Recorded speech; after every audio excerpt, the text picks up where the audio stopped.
Hello, and welcome back. If you watched the first video, thank you very much, and welcome back. If this is the first time you're watching, don't be scared, don't be shocked. I hope you'll enjoy it, and oh boy, do I have something for you this time around. I'm excited. I feel like Charlie in the chocolate factory right now, because what I'm about to show you is, in my personal opinion, one of the most underestimated brands that exists right now. And I think, and I honestly think it's really sad. And I'll show you why. But before we get started, again, welcome to the corner. Welcome to my little story, my little show. Again, we're progressing slightly better lighting this time, I think. Better positioning of the camera. It's work in progress, as I said in the first video. And I want you to be part of that, and you will see how we progress over time. So hopefully you will be able to see a difference in or from the first video to this one. So having said that, please don't forget to click subscribe underneath. Give me a bit of thumbs up if you like what you see. Don't forget to comment if you have anything to add on this story specifically, or if there's anything that you'd like me to go and have a look at next time. I will say, as excited I am about reviewing this specific brand, I am as excited because I've been negotiating a price on a very special piece that hopefully is going to close this day, tomorrow or the day after, and it should arrive from Austria within the next 5 to 7 days. So that one is as well very cool. So let's get started, shall we? Let me take you back a bit in time, because one of the things that I really do think that if you're looking for a piece that really is significant and is unique, you need to look at the history. And so what I'll try to do is always try and go back in history and show and share why I think this specific piece is unique, or why it is not unique. So I did another video on a brand. It's on Facebook, and the history I'm okay with, but the uniqueness of it I'm not very okay with. I don't think that there was anything there. This one this time around is incredible because this reminds me of my childhood. So the year is 1947. So 1947, a couple of years after Second World War, and there's a guy called Thor Heyerdahl. Thor Heyerdahl was a Norwegian. He became an expeditioner. And he had this really fascinating dream that turned into basically an obsession. And that was the whole idea about the Polynesia. If you have read about him, it's an incredibly fascinating story. So the Polynesian, and the story was that there was a lot of history around that couldn't really explain how they ended up on Haiti, or how they ended up on Fiji, or any of the islands there, and where they were coming from. And there's a lot of stories around that they were coming from this continent or that continent. And what he was obsessed with, Thor, was, I think we've got it all wrong. I actually think that from Haiti and Fiji, we actually should be looking at them coming from Peru. Wait, what up? Just a second. Geography 101. So you have to, from a bigger perspective, Australia, Peru, in between the Pacific. Massive ocean, right? So basically two poles, right? Plus, minus, and massive ocean in between. So Thor was of the belief that they actually sailed from Peru to the other side. And they did that very early on. And so what he set out to prove was the theory that it was people from Peru that sailed across and settled there, and then later became what we then refer to as the Polynesians. There's very controversial theory in the beginning, and there's a lot of like this guy is crazy. Like seriously, there's something wrong with his head. No, that cannot happen. And so what he set out to do with a handful of other guys was to actually sail across from Peru, across to the other side on a boat made out of balsa wood. That's right, balsa wood, like normal, like almost like bamboo, like balsa wood. And so what they did was they went into up to the forests, cut down the balsa trees, built a raft on it. Well, it's not really, it was more like a boat, but a small boat. And like these guys, they then like prepared the whole expedition. And then what they decided to do was like, hey, let's sail to the other side of the ocean on this balsa boat. And everybody was like, you guys are crazy. You're nuts. You're gonna die. And there's like this wide variety of reasons why. And one of them was that you're using wet balsa, it should be dry. You're using normal string, you should be using metal, and all of these different things. And so they turn out to prove basically everybody wrong.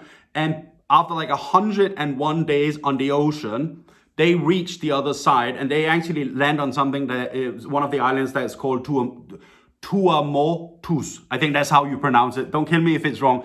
But basically, they end up there, and due to bad weather conditions and unpredicted things, that the raft or the boat that they had crash, and they have to then get rescued into a small little deserted island, which is like maybe 60 square meters or something like that, where they're stranded for 3-4 days before like some locals, they come and pick them up. And so why is this so relevant for our story today? Because on their wrist, the watch they were wearing at this expedition was ETERNA. They were wearing a special made expeditioner watch that was made out of bronze. And bronze has this really, really amazing effect that there is no corrosion done to it. And so one of the worst things that you can have, or you could have around the 1940s, is rust, right? And especially if you have sea, salt water, heavy conditions and all of these things. So ETERNA made a special watch that is actually called KonTiki for that expedition. And with that, really, really hammered their name as, wow, what a piece of work these guys have done. And so 1947, 1948, everybody was like talking about the fact that the Kontiki expedition was either, depending on whose point of view, a success or failure. But what everybody was agreeing on was that the piece that Thor Heyerdahl was wearing, KonTiki from ETERNA, was an incredible masterpiece, okay? Incredible masterpiece. And so everybody is like, who are these guys? And so that really is the essential point of where the whole story starts to take this really, really interesting turn, because ETERNA, up until that point, has been one of the most important and influential brands or companies to ever exist. And we are talking the class of Rolex, we're talking Patek, we're talking about all of those big ones, all of them. ETERNA is one of those brands where when you read the history, you go like, what? Really? I did not know that. And so we need to go a bit even further back to 1947, before the KonTiki. And in around 1856, two guys, they had this massive interest in the study of time, right? The study of time was something that was really, really, it was this obsession that these two guys had. One of them, I believe, was actually a teacher at I think it was at a university. What's his name? Urs Schild, I think he was the teacher there. And so they get together and they start to see that this Swiss market for watches is booming. And now they go a slightly different direction than you would have the watchmakers do at that time, because they looked at the mechanics only. They didn't look at the whole full watch. They looked at what are we putting inside of it, really, because everybody can do the rest of it, the assembly of it, but we want to look at something that is truly and utterly unique, which is the mechanics of the watch. And so ETERNA, it wasn't called ETERNA at that time, but what they started looking at right from the beginning was, how can we make something truly and utterly unique? So that was around the idea that came in 1856. When you are looking at then the timeline, around 1870, 1876, ETERNA started looking at, well, hang on just a second, we can actually do a full watch. We can do a whole timepiece. We've got the mechanics, which by and far is the most complicated aspect of everything when you're doing timepieces, right? So we've got that. We know that it's absolutely amazing quality. Like, how do we then do a full watch? How do we assemble the whole watch? And then what happens then is that they start doing that in 1876. And by 1914, they actually come up with the first watch. I think it was 1914. 1914, they come up with the first watch with an alarm in it. In 1914. I mean, how mind-blowing is that? That is like more than 100 years ago that they revolutionized the whole industry by coming up with something as an alarm, right? And so one of the other things that ETERNA then started doing was, like, they really pushed the envelope in terms of what is physically possible. And among some of the things that they actually did was, at that time, they came with the thinnest watch, which is, I think it was like 0.98 millimeters. Like, literally, like incredibly, like, I mean, you can't even, it's just, it looks like a piece of paper, basically. You can find it on, you can find the pictures of it online. It's, just to see it, I mean, it's pretty impressive at that time, okay? So what happens besides that? Around 1930s, 1932, you have ETERNA at that time looking at spinning off the watching part, if you will, and the mechanics part. And here's where it becomes incredibly interesting, because you might have heard about something that's called ETA mechanics, or ETA. There's one that's called ETA 775079, something like that. So the ETA is a company that does incredibly precise work. ETA was coming from ETERNA. ETA, by the way, is what we still see in Panerai. We see it in Breitling. We see it in Omega. We see it in some Rolexes as well. We see it in Rado, and we see it in Chopard. And so ETA went on as a separate entity to revolutionize the quality and the sophistication of the mechanics in itself. That all sprung from the company of ETERNA.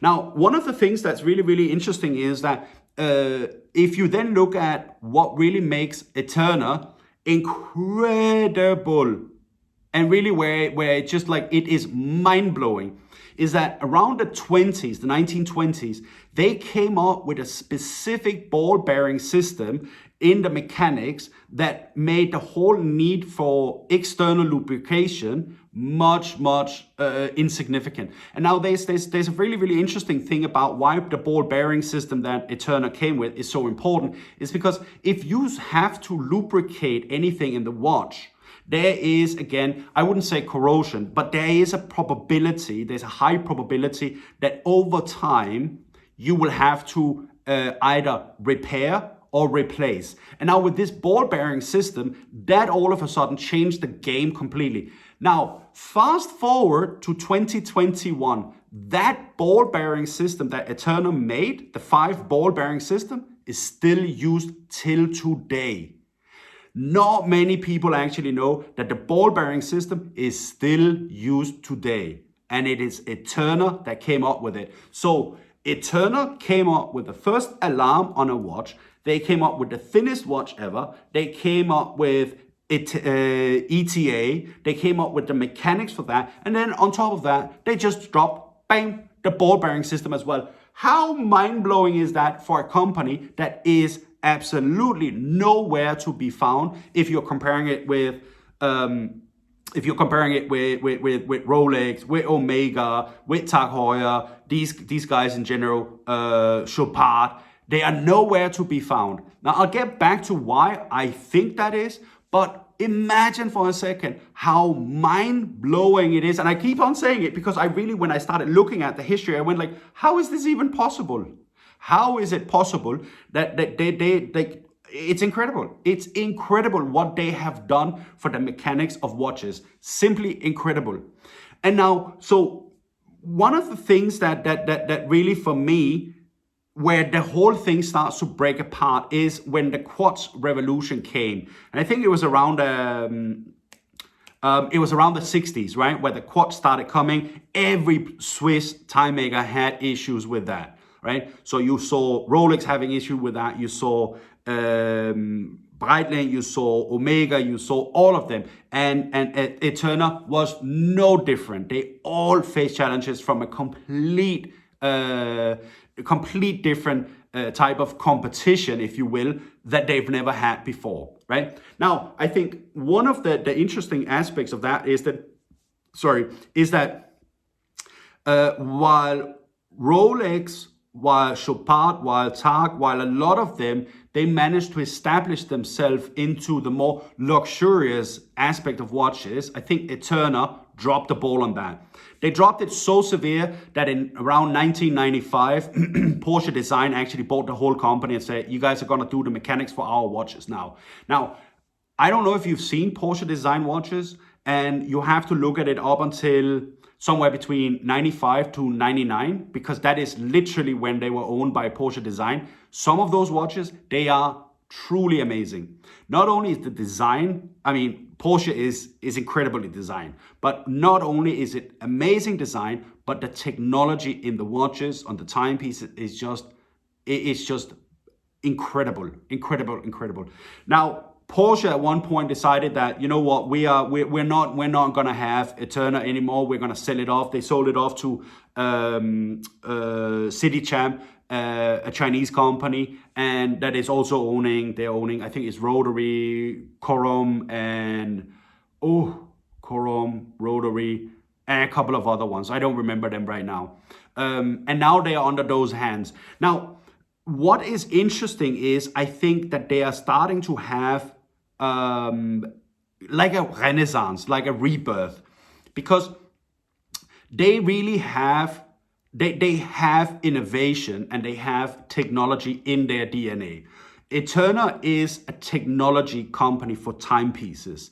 Design is incredible, but the mechanics of ETERNA is by and far some of the best you can buy for money. And lately, in the last couple of years, they've come with something that they refer to as Caliber 39, which is where they're saying that, like, with the timepiece, there's 88 or 89 configurations on a chronograph without any additional, all of these different things. And it's not so much that there is all of these different configurations that you can see. The dial has multiple dime zones and what have you. That's pretty cool, but that is not at all the most significant thing. The most significant thing is that ETERNA with the Caliber 39 is kicking ETA to the curb. So that means anybody that is using ETA movement in their watches, they would see now, or they would now have a real competition in the Caliber 39 pieces, right? And so that's kind of like where ETERNA is coming back in the game and saying, hey, we're here. I will say I absolutely love it, right? I absolutely love the watch that I'm about to show you. So the watch that I am about to show you it's called Kontiki. It is called, it's the GMT, and it's something that's called Manufacture. And there is the special thing with the manufacturer that it is using the Caliber 39 initiative or project or technology, whatever you want to call it. And one of the things that's truly amazing about that is not only from a design perspective, which really sits in my eyes, but I think even more is the simplicity of it. The problem I have is too much different things on the watch, right? And then like wanting to try and overdo it, wanting to do all of these different things. I think what ETERNA has done incredibly successful with this specific piece is that they've really gone back to almost the bare minimum of what has to be there. And with the bare minimum, every extra thing they've added there just is significant, okay? Absolutely significant. And so with that, what you really have is a truly unique and incredible legacy and history of a company that has done some profound work for watchmaking in general. Like, it doesn't matter what brand you are. There's a probability that your company, if you are using, if you're not running batteries, right? But there's a high probability that you have either worked with ETERNA or that you've been touched by some of the patents that ETERNA has, which is just mind-blowing. It is literally like my head is hurting. No, it's not, but it could have. But what then, not only the legacy, the history, the fascination and study of time in itself just puts the whole company at this truly and utterly emotional brand almost that is, it's like when you see it and when you wear it, you almost become emotional. Somehow, I can't explain it. It's very strange. There is something unique about that. If you're wearing a normal watch, if you're wearing a Seiko, or if you're wearing a Tag Heuer or a Rolex or something like that, yes, you have a great feeling. Yes, it's part of your identity. Yes, it does a lot of things for the boost and all of these different things. But I have worn watches since I could walk. And I have to admit that very few watches has ever given me this almost emotional feeling of wearing it. And that there is because I believe they've been so incredible in integrating all of the history they have in a piece that is truly and utterly unique. Now, I will come with a disclaimer here. I have actually unboxed this piece already, and I have already worn it for a week.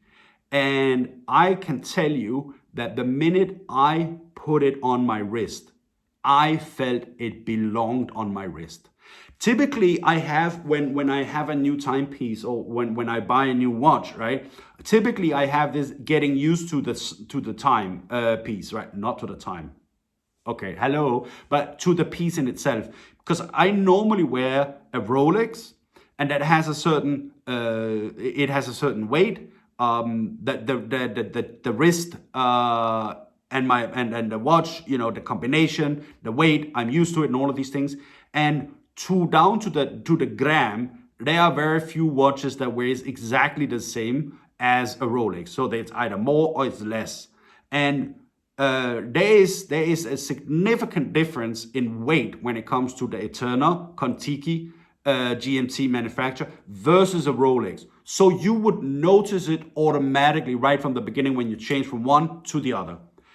That's not the feeling I got. The feeling I got was, bang, this one here belongs on my wrist. Where have you been all my life? I'm telling you, it's incredible. It's subtle. It's very subtle. It's very gentle, and it's very sleek. And I would go so far and say it's incredibly sexy because of how they've done it. I think with this one, I think you will see people that is gonna say, well, for that price, you could get something else. Yes, of course you could. For that price, I would prefer to go for Omega. Hey, go for it. I also think that there will be a lot of people that are gonna look at it and say, holy hell, that there is me. And that goes with any watches in the world, by the way, right? Some will love them, others won't. And this is no different.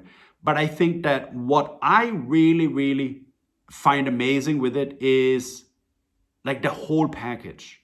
I have to admit there's one or two things that I think they could improve on, but that's about it. Besides that, it's so cool. So, shall we crack it open? Now, how do you present a watch? How do you present a watch that has such a great impact on the world and watchmaking in general? How do you box that piece? Because remember, if you're looking at Rolex, if you're looking at Jacob and Co. and Patek and all of those other brands, you get a box the size of like half a person, right? And you get 10 kilos and then a watch inside. But how do you do it if what you want people to focus on is the watch? Like this. That's what you get. There is no messing around. There is no extra. There is absolutely nothing that is not needing to be there. That's what you get. I almost fell off my chair when I opened the package and saw that this here is as much as you get of boxing.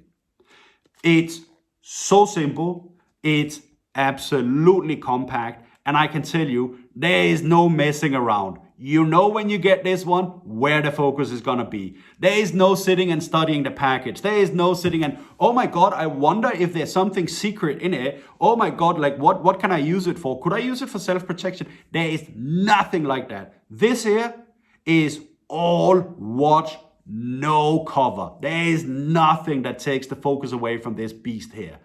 And once you start to understand that, you go like, I wonder why everybody else is making these big boxes. What are they trying to sell? That they also do construction sites? I don't know. Like, where is the focus on my watch? Where is the focus there? It's right here, buddy. That's what you do. That's how you do it. And I think that when you when you then open it, right? Simple paper. Nothing. The box, it's a hard box. Of course, plastic, right? There is nothing unique about this box. There is, right here, it's written, pioneering the watchmaking since 1853, right? There you go. Yeah, but that's what they've been doing. They have been pioneering it. They've been setting the standards for everything after they got started. So if you set the standards of how watchmaking is done, do you really need to make a big box made out of oak and what have you? Or do you just deliver it in this one? I think I can deliver it in this one if I'm that significant as well. It's almost like they are telling indirectly everybody else that, listen, if you need so much extra to present your timepiece, you're doing it wrong. Go back to the timepiece. And that's what they have done here. Now, when you open it, it slides very nicely open here. Here, there's your manual and there is your certificate. That's easy. There is a sweet little, I have to admit that it made me giggle. And that is when you get it, so you get the certificate, the ETERNA certificate, dated, all of these different things. The manual, the Royal Kontiki GMT Manufacture, the manual is that thick. That's how much you get of extra sophistication in terms of like, well, then it can do this and then it can do that. And that. No. This is how much you get. And if you want to know more, there's a QR code, very modern, taken into consideration that this is actually a company that is started in 1856. This is self-explanatory. This is not overcomplicating things. This is back to the fundamentals, which I absolutely love. Now, the thing that just makes me love this so much more is that when you buy your ETERNA, you get a small little gift card. And because this is called Kontiki, the model is called Kontiki, what you get is you get a small little free Kontiki boat as a commemoration to a higher Dales expedition in 1947 with ETERNA as their watchmaker. You get a small little Kontiki. How cute is that? Love it, love it. That's how it's supposed to be. That's how it's supposed to be. Now, One thing that you should notice, and I can show it right here, is that if you look at the logo, I'll get it a bit closer here. There you can see it. There are 5 dots. Okay, 5 dots here. And the minute you open your box, you can see it in the dial as well up here. Right? You can see it up there. And you can see it on here. There are 5 dots. Let me try and see if I can get a bit closer. There you see 5 dots. Bang! Why are there 5 dots? There are 5 dots because it symbolizes the ball bearing pattern that they made. That's just how significant that ball bearing part is. That the official logo of ETERNA is the reflection of the ball bearing system. How cool is that? That there is definitely a company that takes its own history and legacy to such a serious level.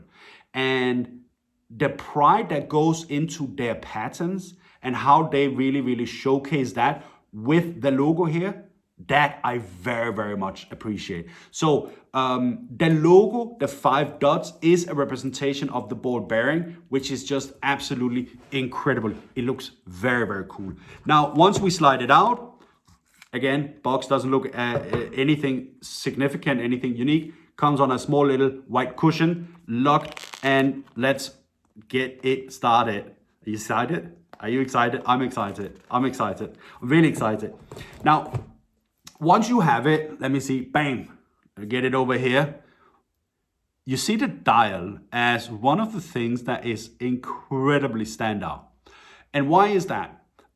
That's because it's a silver reflection. It comes in black as well, I believe, but this one is, the dial is silver. Now there's another thing that you will notice, and that is internally there's another almost rim, okay? And what you then see is that there is 1, 2, 3, 4 small little hands, okay? 4 little hands. Why is that for? Why? Can you see it? Let me try and see here. Beep, beep. Shouldn't do it like that. Get it closer. Maybe you can see it. Can you see the red one? And then the 2 underneath it, the second. That's because it runs dual time zones. Oh yeah, that's right. On a simplistic watch like this, simply by adding that extra configuration, you have 2 dials, time zones. How incredible is that? And not only that, but the aspect of building an extra time zone into your watch, and just looking at it, it's just mind-blowing, because it's not at all complicated. It's not at all rocket science. Now, I used to travel a lot before the lockdown and all of these things, until I, got placed here on this couch and can't leave the house. So I know the frustrations with changing time zones and all of these different things. What time is it at home? What time am I calling my family? What time is it there? And all of these things. Bang, they've solved it. And this is all coming from, again, the history, the study of time, the fascination with time in itself. And so having built that in here by default using the caliber 39, just boop, incredible, absolutely incredible. Again, there's a small little nice feature here, as I said, with the ball bearing, and then the plastic protection here. When you unscrew it, right, it's so elegant. It's so elegant. Even the system that they're using for unscrewing the crown here, that system is guaranteed that if you go on your own expedition a la 1947 on a balsam rift across the ocean, that nothing is going to come in. Nothing is going to actually damage your timepiece. Okay, who is going to do that? I don't know. But can you do it? Yes. Cool. One of the things you have that the tribute as well, you've got it ETERNA here as well, which is really cool. That the whole, how it really nicely integrates, right? The rubber strap into the frame in itself. I absolutely love that. I think it's so sophisticated, and I hate the ones where there's a difference here and then you can bend it down and it looks really strange. I think the angles that they've made it it's in such a way that for my wrist at least, it just feels like it really belongs there. It goes like, hey Martin, I'm here and I'm here to stay. And I go like, sure you are, I know that. The strap in itself, this is plastic. You can get a metallic or the metal one as well. I wanted something a bit more sporty, which is the reason why I opt for that. I do have that one on my Rolex, and I'm kind of like, nah, I wanted to have something else because yeah, okay, whatever. So this is a personal choice. If you upgrade it with a metal brace, then, or metal bracelet, then you would look at around, I would say around $250, $300 additional on top of this beast here. Is it worth it? I've seen it. I think if you are into that, and if you like the look of that, definitely go for it. It's not gonna damage anything. I just wanted to have something, as I said, a bit more sporty and a bit more, laid back, right? And I think I got that with the whole rubber strap here. And here's where I have the problem. Let's get right to that. I think it's a bit too, I don't know how to say it. It's a bit too almost slippery, right? It's very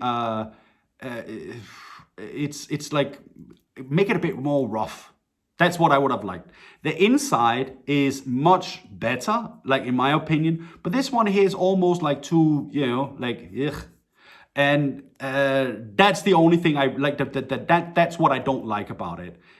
It's not that I don't like it. I would just have appreciated that it would have been a bit different. If you look at the Tag Heuer, that the Carrera I did a video on, I think it was last week. If you look at that one, the rubber band there, or the bracelet there, the strap, sorry, there it's a lot more, it's almost sticky, right? It's like you're not slipping around on it. Maybe that's the word, slippery. Is that a word that you would use around that? I don't know, but it's that I don't appreciate that much. Now it does come, ETERNA does come with obviously the date.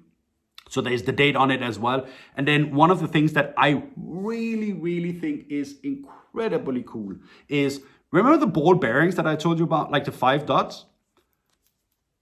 What do you see when you see it? You see the black ones? There are 5 of them as well. Again, a complete and utter homage to the ball bearing invention that they came with. And it's kind of like, since everybody's still using it, or majority is still using it, it's kind of like, why don't we rub it in their face that we did it? We might not be the biggest, we might not be the, the most popular, but hey, you guys are using our system, let's rub it in your face. And I'm actually, I think it's a statement. I think it's a statement. I think it's bold. I think it's incredibly cool. I love how they've done the engravings here. Like, so they engrave, so you can see it here. See, like how they're engraving it here, which just makes it look so cool. The aspect of having an extra dial inside of it, using the 2 time zone aspect, it's really cool. You then have the 5 dots again, or the 5 dots, the ball bearing aspect on it. And then you have Kontiki 2 time zones, manufacturer. Love it. Let's stick it on and see what it looks like. And I can already go like, I feel it coming. Yeah, it's back. I'm already used to it. Already used to it. Bang! That's what it looks like. There you go. Look at that. Right? Look at that. Now, I am a sucker for dimensions. And what I mean with dimensions is, what I mean, dimensions is, like, almost consider looking at something in 1 dimension, 2 dimensions, multiple dimensions, right? Is the layer of complications and sophistications on top of something. And when you wear a watch like ETERNA, there is a natural sense of sophistication over the piece. Absolutely sophistication. I don't have to wear anything else. Normally, I would stick on a bracelet. I would stick on some sort of jewelry with it, just to, add that last 1 or 2% to really get it over the top. This one, I don't feel I have a need for it at all. This one really is a standout piece by itself. And to a certain degree, it's the rim, or it's the dial inside that actually does that. Now, I've looked and compared notes with other people that have it, where there's a lot of people saying, well, they should do something with the dial doesn't look good because it's silver, it looks fake, it looks this and all of these things. I absolutely disagree. I think the dial looks incredible. I absolutely love it. I love it, I love it, I love it. The weight of it, I think is fantastic. I don't think it's too heavy. I don't think it's too light. It is there. You notice it, very subtle. And as I've said, it sits like it is born to sit on your wrist. Absolutely born to sit on your wrist. And that there is technology and sophistication that is married together in something that is truly and utterly, in my opinion, unique. Now, if you do want to put something that's just to, flash it a bit up, I would stay away from black. Absolutely, because when you have the strap black, you want to have something that then you can add a bit of flair with it. And here comes the problem. As it is silver, the dial is silver, it becomes very, very difficult for you to find something that mix and match that. White, yeah, you could do that. Would it? Yeah, I don't know. So I personally would just leave it as it is. I would not add any jewelry at all. If I find something, I might actually take a picture, post it on Facebook, and you can see what it looks like. But as of now, I would just, bang, wear it like this, leave it, and then that's it. Because that's what it deserves. It deserves the full, utter, undisturbed attention on everybody, because it is so bloody unique, right? That's what it deserves. Now, enough said about this. The technology, the mechanics is incredible. I think the design of it, for me and my taste, absolutely sits. Really, really love it.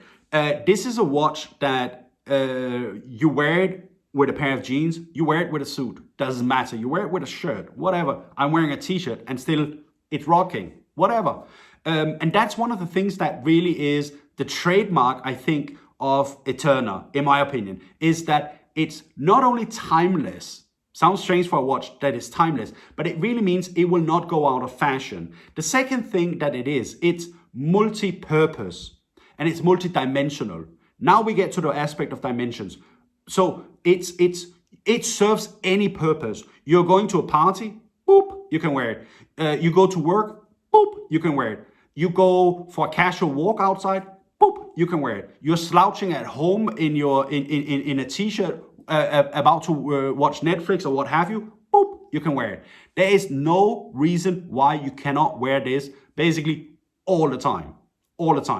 Should you wear it all the time? Of course not. You shouldn't sleep with a watch, right? So take it off when you go to sleep, put it on when you wake up. That's the routine that you should have and the ritual, right? So with that, there is one thing that I forgot to mention. And while we're at it with sleeping and all of these things, is that with the caliber system that it's using, there is absolutely a massive amount of power built in this this wonderful little beast here. There is supposedly, I'll put it to the test, there's supposedly the power bank in it that is allowing it, the minute you stop wearing it, move it around, flexing it like I'm doing constantly, there is up to 68 hours of energy stored. And that is all thanks to the ETERNA technology itself. 68 hours. Like that's a lot. I have timepieces that like less than 24 hours. They just go like, yeah, good night. I'm gonna go back to sleep. And you're like, now you have 68 hours. Like, why do you need 68 hours? Well, you don't need it. So why do you have it? Because we can have it. Because that's what ETERNA does. We do things that everybody is struggling to do because we can and because you deserve it. And so, hey, wonderful, amazing. Now, price level on this one here, and now that's where we start to come into a bit of a tricky conversation. Now, is it cheap? If you're lucky, it can be. If you're unlucky, not really.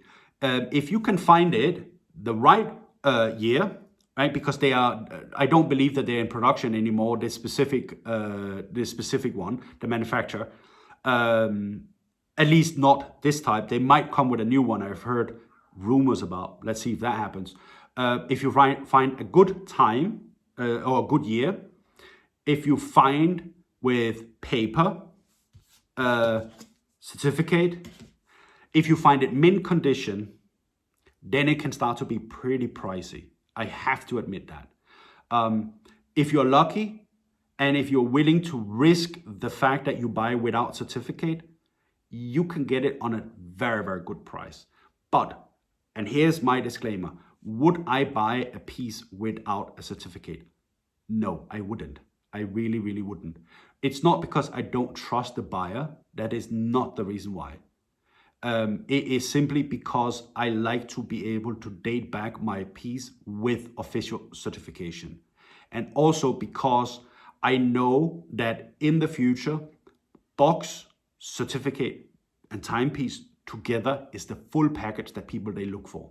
Of course, if you're looking for a watch from 1856, then you most probably will not get original box and document and all of these things. But if you are looking at buying a piece for investment purposes, you definitely need to go and get the box and the documentation as well, right? So if you buy without box, without documentation, you can get it at a very, very decent price. You can get it at around the 2,000 level, 2,000 euro level. You might even be able to get it cheaper. If you get the right year, or if you find the right year, certificate, box, mint condition, the whole shebang, we are looking at around 4,500 euros at the beginning. Is it worth it? Is 4,500 euros worth it? Is 2,000 euros worth it? It goes back to the conversation about value, right? It goes back to what are you looking for and what do you believe in? I believe that ETERNA will make for the serious collector, I think they will make a comeback. I think that the whole notion that timepieces like ETERNA, Rolex, and all of these things is passé and everybody will go to a smartwatch, I think that's a myth. I don't think that's going to happen. I think that there is a market for ETERNA, and I think that that market is going to be willing to pay the price for it. I think ETERNA has one big fundamental problem, and it's called marketing. Because if you are not known by the buyer is not going to buy you. It's that simple. And if you're only known by a selected few people, then that's where the problem is. You want to be a brand like Rolex or Chopard, where people know about you. You have established yourself as this is the watch people they aspire to get almost, right? And so they have the technology, they have the mechanics, they have the designs, they have all of these different things. What they miss is the marketing. And if they get the marketing up and running, then ETERNA and this one here is gonna go through the roof. I have no doubt in my mind. Eventually, if they don't figure it out, I still think that there is a high probability, a very, very high probability, that this is an investment, not just fun. And I'm saying that very cautious right now, and not, you shouldn't take this as an investment advice at all. But the reason why I see that is because the history of these specific pieces that I'm looking at, buying, picking up, there's a story behind them. The story over time becomes more and more unique as you add time on it. And so this I absolutely think that ETERNA has. They have the legacy, they have the history, they've got everything they need to become this really, really significant brand, even in 2021. Will they? I don't know. I really don't know. It all depends on, I guess, the mother company and what's the plan there. But they have the story, right? I mean, it's not for nothing that Breitling worked with them. They were working with them. Rado was working with them. Omega was working with them. Porsche owned them. Rolex was working as well with them. Like, everybody has worked with them. Everybody has taken products from them or mechanics from them. Everybody has been looking at the mechanics, the technology, and so on. There is a reason for that. But you can have the best technology, the best mechanics, it doesn't mean you will be a success if you don't have people buying your products, right? And that's where I think that they're missing a bit. They're missing that little marketing flair that really will take it to the next level. If that happens, it will go through the roof. I have no doubt in my mind on that. Now, last but not least, I really do think that ETERNA is something you should explore. Not all of the pieces that ETERNA has is running you 2.5, 3, 4,000 euros. You can find some that are slightly cheaper. Is ETERNA something you should have in your collection? If you are a serious collector and you are not a multi-billionaire, but you are a normal mortal person, I definitely think that ETERNA is something that should be considered for your collection. I think that there are very few watches that I would say is a slam dunk in your collection. Tag Heuer, absolutely. Omega, yes. Rolex, for sure. The ETERNA is right on the 4th, 5th place right now for me. Now that I have it in my collection, I couldn't imagine not having it. I really could not imagine that. I think it's incredible. I think it's unique. I find it fascinating how they have taken the history, the legacy, and everything they've done up until this moment and really added the spice, the secret spice of love and care into that to make this piece here. You can feel it. You can feel it. It sounds like ridiculous, but you can. And so that really is one of the things where that is what you get. I will admit one thing, and that's going to be one of the closing comments. When you are looking at getting a manufacturer that is like a new system that is like super unique, it is a bit disappointing that you don't get to see more than that. But I think that's kind of like a teaser of like, yeah, we'll show you some, but not all of it. You know it's there. You know it's there. You can feel it there. We're not going to show you the whole story. We'll leave it for your imagination. So I'm not decided on if I think that's great or if I would want to see more. That doesn't change the story that I think that this here is absolutely fascinating. I think it